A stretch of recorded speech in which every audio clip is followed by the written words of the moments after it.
As cobranças de falta do Léo Fernandes. A gente vai colocar aqui já o campinho na nossa tela, né? Para a gente começar a falar sobre esse Corinthians.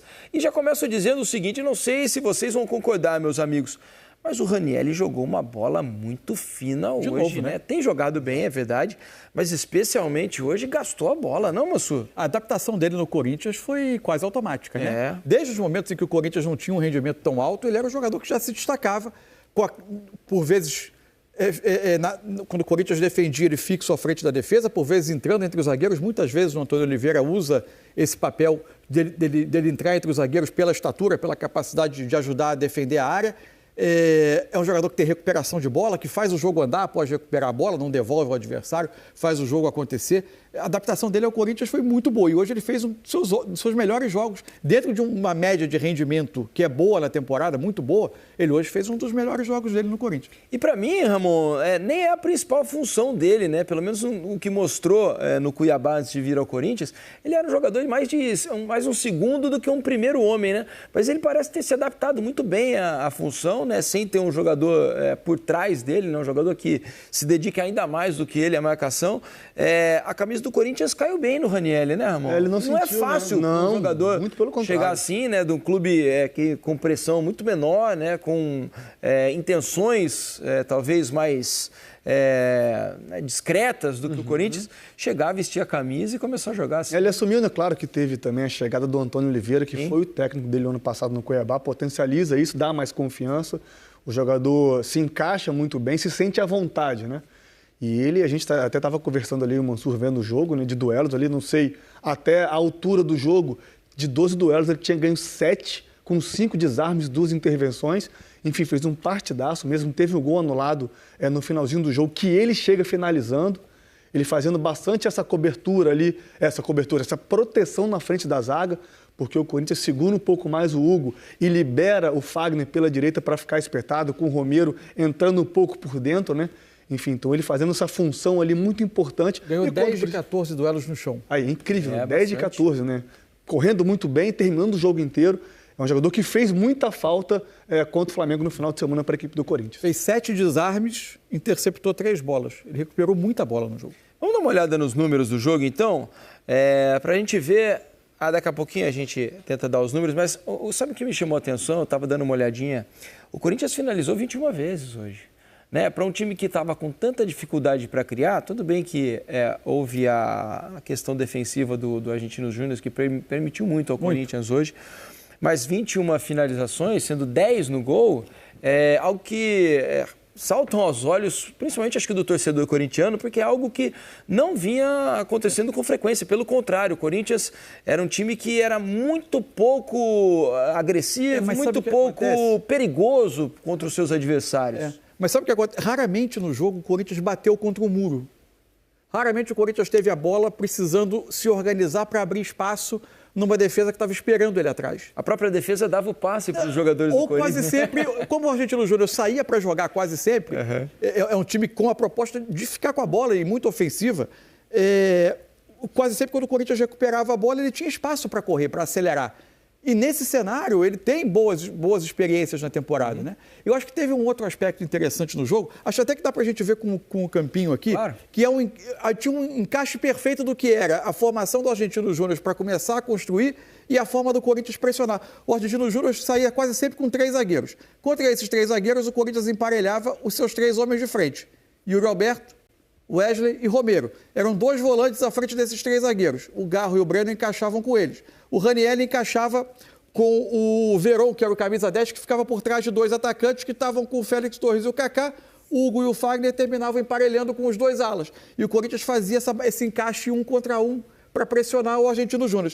Por vezes, um dos zagueiros do Argentino Júnior tentava vir um pouquinho mais atrás e o Yuri Alberto fazia. Um dos gols surge quando a bola é devolvida ao goleiro, o Wesley sai do homem dele para fechar o goleiro e obrigar o passe para o lado esquerdo, o goleiro acaba errando esse passe, a bola sobra para o Wesley receber e fazer o gol. O Corinthians teve um encaixe de pressão muito fácil, né, Ramon? E nesse gol me chamou muito a atenção porque você tinha o Wesley que pressionou, né? Então, Wesley, Romero e o Roberto, 3. Garro, Bidon, 5. Tinha o Hugo um pouco mais à frente e o Ranieri um passo à frente da linha. Eram 8 jogadores pressionando a saída de bola. Para você ver como é que a intensidade e a postura tática que teve o Corinthians para hoje, diferentemente de domingo, mudou, né? E resultou em 2 gols, claro. Na saída de bola. Teve o erro de passe, mas a pressão do Yuri Alberto foi muito importante no terceiro gol. Se bem que assim, ó, se a gente pegar os 2 gols, não foram passes pressionados assim. Apesar do Corinthians estar postado, foram erros, como se fosse tênis, a gente diria que foram erros não forçados, né? Porque eram passes simples, erros absolutamente técnicos dos jogadores do Argentinos Júnior e não havia aquela pressão fugaz assim dos jogadores do Corinthians que forçaram. O time estava posicionado, sim, no ataque. Mas foram mais erros do Argentinos Júnior do que, naquele momento, uma virtude do Corinthians. Pelo menos, não estou dizendo que o Corinthians não teve virtude no jogo, mas nos 2 gols conseguidos ali de maneira muito rápida ao final do primeiro tempo, foram claros erros técnicos do Argentinos Júnior. Mas eu acho que não dá para separar o erro técnico do seu posicionamento. Quando a bola chega no goleiro, no Rodrigues, e o Wesley sai do marcador dele e começa essa pressão, o goleiro precisa ter uma solução rápida. E quando ele olha para frente, ele encontra todo mundo encaixado. Lógico que ele pode dar um chute longo e ceder um lateral. Sim. Mas ele acaba tentando colocar a bola em jogo, ele está com o Wesley chegando, ele acelera o gesto dele de chutar e acaba errando. O primeiro intercepto, né? É um erro técnico, mas também causado pela pressão. Se o Corinthians está esperando atrás, esse passe sai pelo chão, muito mais simples de ser executado. E o Argentino Júnior sai com a bola. O lance do 3-0, esse sim, é uma saída de bola. Porra, cara, tinha a bola já acabado de sair do segundo gol. Era o Yuri Alberto para trás e ele entregou de novo. O Yuri Alberto era praticamente um dos poucos jogadores do Corinthians que aparece na imagem. Mesmo, assim, né? Exato. E aí ele acaba aproveitando. Aí eu acho sim que tenha o prêmio ao Yuri por ter ido pressionar logo após o gol, por ter acreditado na jogada, por ter tentado até o final. Mas ali, para mim, mais claramente é um erro técnico menos induzido do que o erro do segundo gol. O Ramon foi jogador aqui, né? O Massur jogou só na várzea e tal. Nem a várzea me aceitou. Ô, Ramon, aparentemente a fase do Yuri Alberto ruim do ano passado ficou para trás, né? Porque a temporada 2024 do Yuri Alberto já tem sido muito mais próxima com a temporada 2022, né, que ele fez bons jogos, o Corinthians investiu pesado na contratação desse jogador para tirá-lo do futebol da Rússia, né? O Yuri Alberto era do Zenit. Russo, do Zenit. Ele parece ter encontrado de novo o seu melhor futebol. Hoje foi importantíssimo, não só pelos 2 gols, mas o quanto ele tem conseguido ser mais presente na área, em oportunidades as bolas vieram das laterais, ele conseguiu chegar para finalizar, né? 2 vezes ele divide a bola com o zagueiro, se o zagueiro não tivesse ali ele teria feito gol. Parece ter voltado à situação normal dele, né? Ele é um jogador que precisa de uma equipe organizada, ele se doa bastante, né? Ele estava muito instável na questão de confiança, essa troca de técnico também influencia muito nisso. Mas é um jogador que, com um time organizado, por mais que eu acho que o Corinthians tem que evoluir muito, principalmente no setor de meio de campo, e nessa saída de bola, que hoje o Corinthians entregou quase todas as bolas para a equipe do Argentino Júnior, que não estava num dia feliz, porque se tivesse, mas é tinha uma um buraco no meio. Desse Corinthians. O Corinthians não é... Esse Corinthians não é um time que tem... A gente tem visto essa saída de trás com qualidade, com bola no chão. Isso não tem acontecido, né? Exato, mas ele com um time mais organizado, ele conseguindo pegar essa bola, que ele é um jogador muito veloz, né? Sim. Hoje, no segundo tempo, o Garro deu um chutão numa bola parada do escanteio, não sei, na ponta esquerda, ele sai, ele dá um pique de mais ou menos uns 40, 50 metros e chega muito na frente do defensor. É um jogador que é muito voluntarioso e precisa desse espaço. Ele tendo esse espaço para atacar essa diagonal curta ou longa, ele vai sobressair. Então, com o time mais organizado, ele com a confiança, fazendo o gol. O primeiro gol foi um movimento muito importante dele. Claro que o cruzamento do Fagner foi muito bem executado, mas o movimento dele sair, a gente vai ver daqui a pouco, né? Ele sai do impedimento e faz o movimento na hora que o Fagner bate. É muito importante porque ele acerta o tempo. Isso me leva a crer que isso é treinado. Então, já dá confiança para fazer esse gol no início do jogo, e aí a moral dele vai crescendo. E é um jogador que eu gosto particularmente, acredito muito que ele vai ser aí um atacante de referência para o nosso futebol. Muito jovem, né? Exato. E muito jovem ainda. Vamos mostrar os números do jogo para ver o que eles dizem para a gente, ô Mansur? Agora sim, a gente mostra para vocês aqui, Corinthians 4, Argentinos Júnior 0. Posse de bola, o time argentino até teve mais a bola, 58 contra 42%. O primeiro tempo tinha sido 60%. Pois é. Mostra muito essa história do jogo. Corinthians pressionando e atacando rápido. Encontrando os espaços através de ataque rápido, o Argentinos Júnior ficava mais com a bola. As finalizações, 20-13, né, para o Corinthians. 10 finalizações no alvo do Corinthians contra 3 apenas do Argentinos Júnior. 6-3 em escanteios, faltas equilibradas, né, 14-13. 3-2 em impedimentos para o Corinthians. O Corinthians trouxe, olha só, 233 passes, é muito pouco para um time ao longo de quase 100 minutos de 30% jogo. 30% de erro. Exatamente. 406 passes trocados pelo Argentino. Mas aí vem o segredo do jogo, vem no próximo número. É isso aí, a precisão dos passes é uma precisão muito baixa, tá? Para você que não está acostumado, precisão normal de um time, né, bom é em torno de 90%, mais ou menos. O Corinthians teve 70%, é bastante baixo. O Argentino Júnior também teve o percentual baixo de passes, né? São muitos erros de passe, 78%. E o segredo do jogo acho que está aí, né? Ramon, Mansur, 32 desarmes do Corinthians contra 4 do Argentino Júnior. O Corinthians roubou muitas bolas e assim conseguiu acelerar no ataque, né? E como mostra o mapa de calor, acelera, recupera e joga e aciona os pontas, né?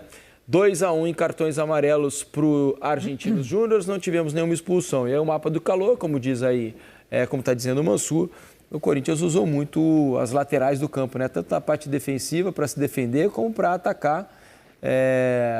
Pelo meio, o Corinthians quase não jogou, de acordo com o nosso mapa de calor, né? Já o Argentino Júnior concentra bastante o jogo pelo centro, porque ele tinha os dois volantes, mais o Verón, que vinha jogar, e por vezes um dos alas lá, saía do lado e se juntava ao movimento de um dos atacantes. A sensação no início do jogo é que ele vinha para tentar envolver o Corinthians com superioridade numérica no meio. Começou pressionando muito o Corinthians. Quando a falta do primeiro gol acontece, o Corinthians tinha feito pouca coisa no jogo. Não tinha feito nada. Foi a primeira chegada na intermediária ofensiva do Corinthians. Eram 8, 9 minutos, né? O Corinthians chega naquela falta e ali sai o primeiro gol e aí o jogo muda. E a capacidade do Corinthians de atacar em velocidade, de aproveitar essas recuperações de bola e gerar perigo, estava sendo muito grande. Então, chegou o momento do primeiro tempo em que, mesmo com menos bola, mesmo com menos posse, a sensação é que o placar, o segundo e terceiro gol saia mais para perto do intervalo, que 1-0 estava pequeno em dado momento. Porque o Corinthians chegava com muito mais perigo, embora não tivesse o controle da bola o tempo todo. Mas, em termos da capacidade de recuperar e gerar perigo, estava mais confortável no jogo que o Argentino Júnior. Só para a gente fechar nessa primeira parte aqui sobre o Corinthians, o Adriano Xavier, aqui na hashtag Troca de Passes, faz a seguinte pergunta. Gostaria de perguntar aos amigos, a situação do Cássio, se vai para o Cruzeiro ou fica no Corinthians? Ninguém sabe, a verdade é que ninguém sabe, viu, Adriano? Cássio hoje esteve à disposição no banco de reservas, teve seu nome gritado pela torcida hoje na Neoquímica Arena, no momento da escalação, quando ele entrou em campo, houve um carinho por parte do torcedor em relação ao Cássio. Há essa proposta do Corinthians, a informação dos nossos companheiros do GE. Globo é de que o Cássio teria, numa reunião, pedido para ser negociado nesse momento. Ele tem contrato até o final do ano com o Corinthians. Acho que a questão poderia ter sido melhor gerida dentro do clube, né? É um ídolo, é um dos maiores ídolos. Para muita gente, o Cássio é o maior ídolo da história do Corinthians. Certamente ele é um dos maiores ídolos. E não seria legal o Cássio sair nesse momento assim. Para o jogador, dá para entender, né? O Ramon, você que esteve lá, dá para entender a situação do jogador. Quando ele recebe algumas críticas, né, ele já passou por alguns momentos de instabilidade no próprio Corinthians e logo depois já voltou ao normal, voltou a ser decisivo, a dar resposta, a ser importante, a ser protagonista.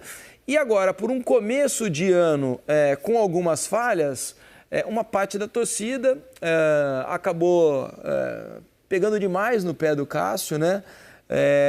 Ele acabou indo parar no banco de reservas e obviamente não está satisfeito, não está feliz nesse momento e está querendo, de acordo com nossos companheiros do GE, querendo mudar de ares, né? No meu entendimento, assim, vendo todo esse contexto do Cássio, a entrevista que ele deu pós-jogo, né? Se tivesse que ficar no banco, ele ficaria. Eu entendo que o ciclo dele ali acabou. Por mais que ele seja um dos maiores ídolos do clube, né? Ganhou tudo ali que ganhou, é um jogador profissional, tem 37 anos. Eu acho que ele externando essa vontade que deseja sair, eu acho que tem que ser feito de uma melhor maneira. Não é ele querendo sair porque ele está menosprezando a equipe do Corinthians ou a camisa do Corinthians. Muito pelo contrário. Ele entende que tem o Carlos Miguel, que é um futuro e um jogador que pode assumir essa responsabilidade. E ele seguiu o caminho dele. Eu acho que isso é normal. Ele também está pensando muito nisso, viu, Ramon? Eu também acho. Olha, tem um menino aqui que é promissor, para não ficar empacando a carreira desse menino aqui, que é um jovem, um cara que pode pode ter um futuro grande no clube. Eu vou para um lugar onde realmente me querem, o Cruzeiro está me querendo, talvez esteja passando isso pela cabeça Até dele, porque, né? Diniz, no domingo, né, o Carlos Miguel falhou. Bola defensável, né, no gol do Pedro. Bastante defensável. O que faz a primeira coisa da transmissão? Cássio. Natural, ter um gigante, um ídolo desse tamanho no banco, vai pressionar esse garoto. Então, às vezes, o Cássio, pelo tamanho que ele tem, ele entendendo essas questões, ele tendo alguma coisa concreta para sair, vendo que está desgastado, vendo que, por exemplo, se ele renovar ou ficar por lá, e aí eu não quero entrar no mérito financeiro, mas não sei se ele vai ter uma valorização salarial para poder ficar, justamente para alguma coisa. Realização pessoal de estar jogando, né? Exatamente, eu acho que é mais uma coisa dele respirar novos ares. Ele tem um direito disso, né? De querer estar no outro clube, de brigar por posição no outro clube, de conhecer novos companheiros, de vestir uma nova camisa. O Cássio está em final de carreira. Eu acho que aí entra outra história. Tem que ser muito bem conduzida essa saída e muito bem respeitado, porque ele é um ídolo. E bem comunicado. E bem comunicado, perfeito. Ele é um ídolo e tem que ser muito bem ajustado esse combo de comunicação, de respeito, de idolatria, para que o Cássio siga a vida dele e o Corinthians, obviamente, também. Eu acho que o Cássio tem todo o direito de fazer as escolhas dele profissionais dentro dos contratos que ele tem assinados, enfim, as condições de saída, enfim. Como qualquer trabalhador, ele tem direito de escolher onde ele entende que quer trabalhar. Agora, o que mais me chama a atenção por vezes, no futebol brasileiro, é tão raro a gente construir essas relações duradouras jogador-clube, né? Elas são cada vez mais raras, cada vez mais difíceis, que por vezes parece que a gente se desacostumou a viver esse tipo de relacionamento e qualquer pequena instabilidade dos clubes, qualquer pequena sequência em que esses jogadores se veem colocados no centro das discussões, parece que eles viram o foco de todos os problemas do time, como se a gente tivesse... É isso. Para mim aconteceu muito pouca coisa para que o clima para o Cássio ficasse pesado a ponto dele cogitar essa saída. Teve falha? Teve no jogo do Juventude, mas são questões... Há menos de um ano a gente comentava que boa temporada ele fez. É isso. Pelo Corinthians. E houve uma outra temporada que ele começou o ano mais ou menos ali, falhando em alguns gols, e logo depois ele retoma. É impossível e cravar. Se torna protagonista. É impossível cravar que o melhor Cássio do ano passado não retorna. Claro. Aconteceu muito pouca coisa para isso. Mas o desgaste ele é muito rápido no futebol brasileiro. O Antônio está lá, está vendo os treinos, está vendo os jogos e tal, mas eu vendo apenas os jogos, eu achei a troca precipitada. A entrada do Carlos Miguel, que é um ótimo goleiro, tem um futuro promissor demais, realmente parece ser um goleiro de talento enorme. Mas eu não teria tirado a titularidade do Cássio. A não ser que a conversa do Antônio com o Cássio tenha conduzido a algo que a gente não... E ele, sim. Porque por isso que eu disse que ele está lá, né? Uma das entrevistas do Antônio, ele faz menção à questão humana.